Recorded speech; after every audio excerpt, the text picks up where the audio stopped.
We're still intrinsically the same people we were 60,000 years ago when we first stepped out of Africa. Some have been pushed or rose themselves to leadership over others. It's not the power itself which may be the root of the issue, but the steps some would take to keep that power. There probably have always been some throughout history who wanted to lead, rule, and take power from others. Most people, born in either poverty or wealth, seem to be willing to accept their lot in life.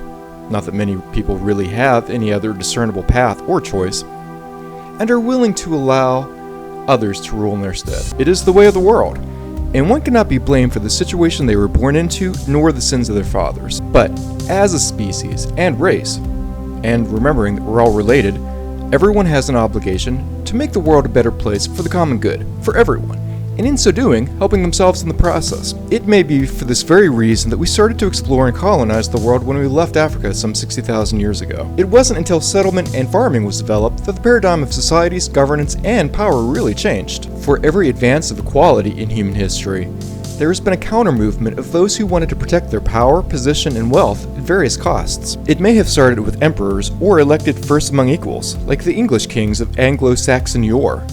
But over time it became absolute monarchy with entrenched and established governance with an aristocracy and or military supporting their kings, as well as the power and rights they earned or were given to them by their monarch. This mutual destruction normally kept the aristocracy in line as long as the king didn't try to diminish their power and wealth that the aristocracy hold dear. It was in this very vein that a group of rebel barons fought back against King John of England in 1215 and forced him to sign the Magna Carta, which not only enumerated some basic rights of free persons, but was the first document in history to state that the king himself was not above the law.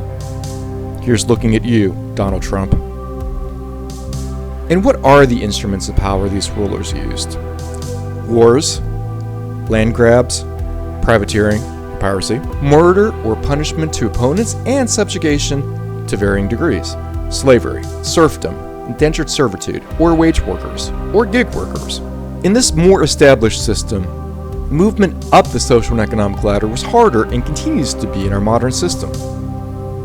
Despite, or because of this, there have always been some willing to buck the system and gain greater power and equality for more people, if not necessarily everyone equally. Be it social movements or revolutions, people have fought back against their oppression. Concentrated wealth led to greater schemes for more wealth, such as colonization, capitalism, and the Industrial Revolution. Capitalism has brought billions out of poverty, yes, but in doing so, it has brought more peoples, lands, and resources into the system, exacerbating the concentration of wealth.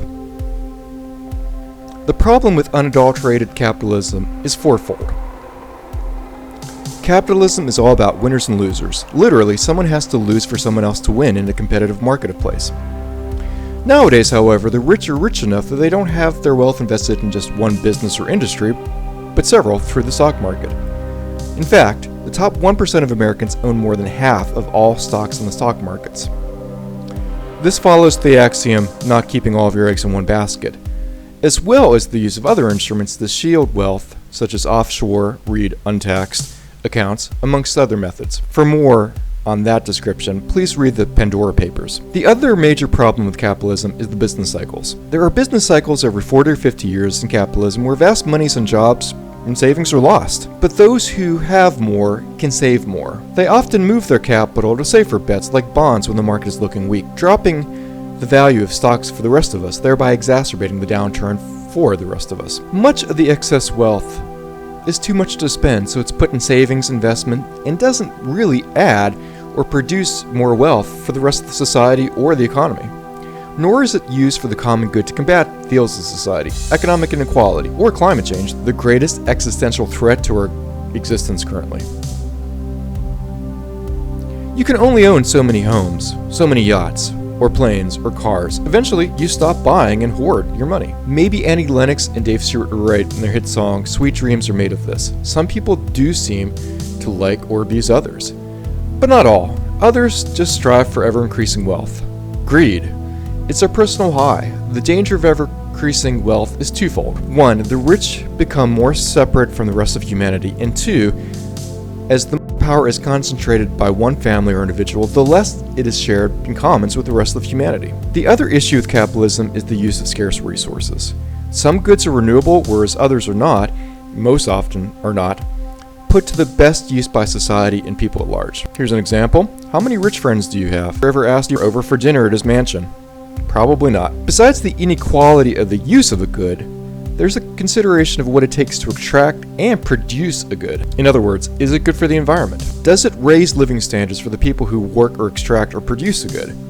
And if it isn't, does it really have a place in modern society? We're at the brink of environmental collapse thanks to human-created climate change since the start of the Industrial Revolution. Whether you think equality is a good thing or not, unadulterated capitalism cannot solve the ills of climate change. We have to have regulations. We have to have global agreements. We have to have enforcement and punishment to those who pollute our air, water, and our land. And we have to look at what we produce and judge its value as a common good, or we might seal the fate of our own destruction. Is there a vast conspiracy to control the world, as the conservative right claim? Yes. Yes, there is. And it's being done by some of the conservative rich themselves and their cronies, as it has always been done throughout the course of time. Is it ironic or just very clever deflection that the rich place the blame on the liberals, Democrats, and social democrats for doing what they themselves are doing? With vast sums of money to lobby politicians, they push their agendas through their own media, through their own, ironically, nonprofit think tanks and associations and organizations, like the Cato Institute, for example, according to their own website, promoting an American public policy based on individual liberty, limited government, free markets, and peaceful international relations. Is a nonprofit 501c3 organization started by none other than Charles Koch, one of the ultra-conservative multi-billionaires of the Koch brothers. They organize and create large, powerful political action committees like CPAC. They talk the same talk, they use the same talking points, and the arguments are always the same. Anyone else isn't part of their establishment are out to get you. They scare their conservative base, concoct phony culture wars as a tactic of bread and circuses so that people aren't made aware or are distracted by what's really going on, all the while pushing for ever-increasing tax reductions for themselves at the expense of the rest of society, and in the case of climate change, the world itself. We all have to wake up to reality before it kills off humanity. Literally.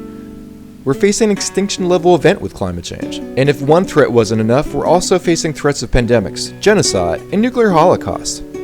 We're seriously close to extinction if we don't change. We're not asking the rich to give up their lives, or even their status, or all their fortunes. We're just asking them for a more just world where everyone can have clean air, clean water, food, housing, healthcare, a living wage, a safety net, education, and a sustainable environment. Isn't that what a vast majority of us want? Democratic socialism is really the only logical solution to this mess. You can keep your first mansion, but maybe not your second or your third. Reasonably, how rich do you really need to be happy? Take care, and thank you very much for watching. If you enjoyed this, please subscribe.